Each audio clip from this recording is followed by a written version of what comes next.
Visakhapatnam pharma ప్లాంట్లో జరిగిన ఘటన చాలా విచారం.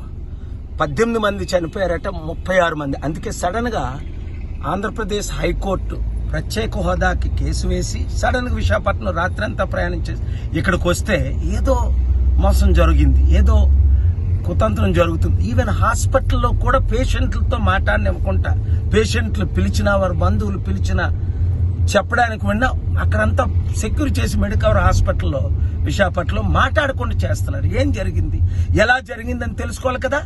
నిన్న చంద్రబాబు నాయుడు గారు వచ్చారు, ఆయన్ని అలౌ చేశారు. అంటే గవర్నమెంట్ని అయితే అలౌ చేస్తారు, ఒక గ్లోబల్ పీస్ ప్రెసిడెంట్ని అలౌ చేయరా అంటే అప్పుడు లోపలికి వెళ్ళి ప్రేయర్ చేయడం జరిగింది. 3 విషయాలు ఇక్కడ.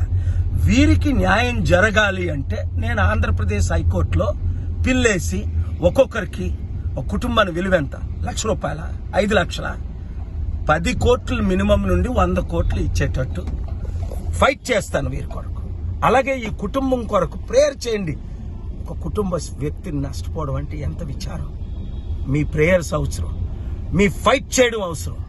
మీరు నాకు మద్దతు ఇవ్వండి, నేను మీకు న్యాయం చేసిన విశాఖపట్నం స్టీల్ ప్లాంట్ కొరకు ఎలా ఫైట్ చేశానో, ఇప్పుడు ప్రత్యేక హోదా ఆంధ్రప్రదేశ్ కొరకు ఎలా ఫైట్ చేస్తున్నానో, అదే విధంగా ఇలాంటి ప్లాంట్లో 1000 కోట్లు సంపాదిస్తున్నారు వాళ్ళు. కానీ కేర్ తీసుకొని ప్రొటెక్ట్ చేస్తే ఈ ఘటన నెగ్లిజెన్స్ వల్ల అయిందని ఇన్వెస్టిగేషన్ లో తేలింది. సిబిఐ ఎంక్వైరీ చేయించాలని ఫైట్ చేద్దాం.